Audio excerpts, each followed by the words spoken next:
যুক্ত থাকুন, সঙ্গে থাকুন, দেখতে থাকুন কলকাতা নিউজ 19। নমস্কার, আপনাদের সাথে আমি দিশা। কলকাতা নিউজ 19-এ আপনাদেরকে স্বাগত। শুরু করছি আজকের বিশেষ প্রয়াস মানুষের পাশে দাঁড়ানো এক মাসব্যাপী রক্তদান শিবির, তার অংশ আপনারা, সেরকমভাবেই আপনারাও আপনাদের একটু কথা বলতে না করেছেন।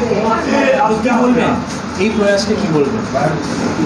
দেখুন, প্রথমত একটা কথা বলি, আপনারা বিধায়ক তো অবশ্যই তার প্রয়াস, যখন কোভিড পরিস্থিতি চলছিল ঠিক সেই মুহূর্তে আমাদের বাংলার মাননীয় মুখ্যমন্ত্রী মমতা বন্দ্যোপাধ্যায়ের অনুপ্রেরণায় রাজ্যের স্বাস্থ্যমন্ত্রী চন্দ্রিমা ভট্টাচার্য তিনি যখন মানুষের দূরত্ব বজায় রাখতে হচ্ছিল, সেই সময়ে সরকারের পক্ষ থেকে এই ভ্রাম্যমান যে আপনারা যে বাসটা দেখছেন, বাসের মধ্যে বেড পেতে রক্তদান শিবির তখন থেকেই চালু হয়েছিল।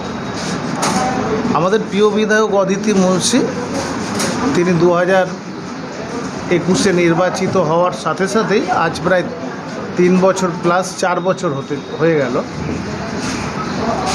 রাজারহাট গোপালপুর বিধানসভা কেন্দ্রের প্রত্যেকটা ওয়ার্ডে কাউন্সিলর এবং মহিলা তৃণমূল কংগ্রেস, ছাত্র যুব তৃণমূল কংগ্রেস এবং বিভিন্ন ক্লাব সংগঠন প্রিয় বিধায়ক অদিতি মুন্সির উদ্যোগে এবং আমাদের নেতৃত্ব বিধাননগর কর্পোরেশনের অত্যন্ত গুরুত্বপূর্ণ এমআইসি আপনারা জানেন, শুধু তাই নয়, দমদম ব্যারাকপুর সংসদীয় জেলা তৃণমূল যুব কংগ্রেসের সভাপতি দেবরাজ চক্রবর্তীর তত্ত্বাবধানে এই প্রোগ্রামটা সর্বত্রই চলছে। আজ 16ই জুন সোমবার বিধাননগর কর্পোরেশনের 25 নম্বর ওয়ার্ডের পৌর প্রতিনিধি পূর্ণিমা নস্কর এবং 25 নম্বর ওয়ার্ডের তৃণমূল কংগ্রেস কর্মীবৃন্দের পরিচালনায় এই প্রোগ্রামটা আমাদের মিলন যে নেতাজি সুভাষ শিশু উদ্যানে সকাল থেকেই চলছে, আপনারা সেটা লক্ষ্য করেছেন।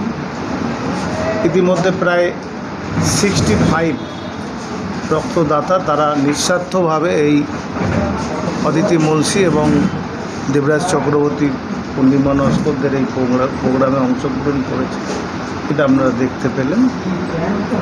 প্রোগ্রাম খুব দারুণভাবে সাড়া ফেলেছে এই অঞ্চলের মানুষ নিঃস্বার্থভাবে আমাদের দলের পাশে, আমাদের বিধায়কের পাশে, আমাদের পৌর প্রতিনিধির পাশে অবশ্যই আছে।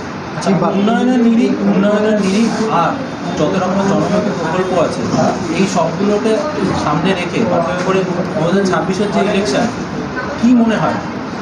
দেখুন, কি মনে হয় বা কি মনে হয় না, এটা তো একটা মাত্র প্রশ্ন আপনাদের।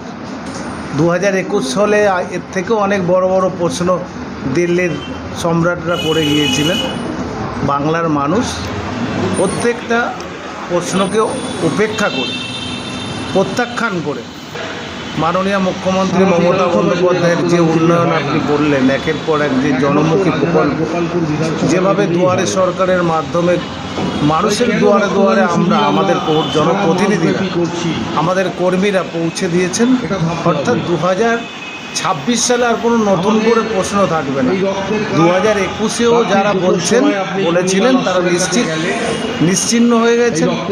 77টা সিট পেয়েছিলেন, তাদের থেকে ইতিমধ্যে প্রায় 12টারও বেশি বিধায়ক আমাদের দিকে চলে এসছেন। এখন অনেক পা বাড়িয়ে আছেন, আমরা তাদেরকে নেব কি না সেটা আমাদের নেতৃত্ব ঠিক করবেন। 26 সালে বাংলার মানুষ আবার মমতা বন্দ্যোপাধ্যায়কে চতুর্থবারের জন্য মুখ্যমন্ত্রীর দায়িত্বে বসাবে। আর অগ্রিম 21 জুলাইয়ের দিকে তাকিয়ে আজকে অলরেডি দেওয়াল লেখা শুরু হয়ে গেছে, অনেক জায়গায় দেখা গেছে তুলি হাতে। তো কী বলবেন? এটা তো 21শে জুলাই আমাদের প্রত্যেক বছরই একটা প্রস্তুতি। তো 21শে জুলাই আর বাকি নেই, আজকে জুনের 16, 1 মাসের 2-1 দিন বেশি। তো এই প্রস্তুতি আমাদের গোপালপুর বিধানসভা জুড়ে আমাদের দেবরাজ চক্রবর্তী এবং অদিতি মুন্সি কাউন্সিলর এবং আমাদের দলীয় নেতৃত্বকে নির্দেশ দিয়েছে প্রত্যেকটা ওয়ার্ডে যাতে 21শে জুলাই পারপাস দেয়াল লেখন করা হয়। পূর্ণিমা নস্কর তার কর্মীরা ইতিমধ্যে চুনকাম করে ফেলেছেন। আমাদের রক্তদান শিবিরটা আজ শেষ হয়েছে, আগামী বুধবারের মধ্যে আমাদের দেয়াল লিখন কমপ্লিট হয়ে যাবে। ও গোপালপুর বিধানসভা কেন্দ্রের রক্তদান চলছে ইতিমধ্যে প্রায় 37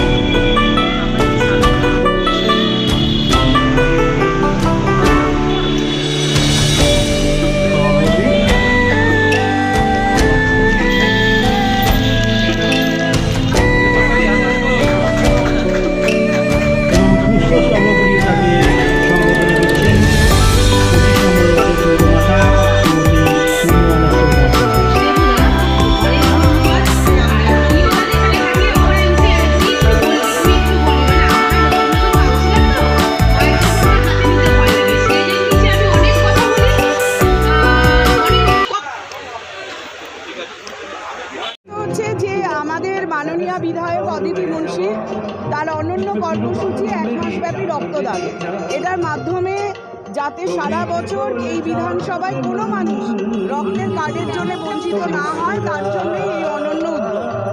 আজকে 15তম দিন।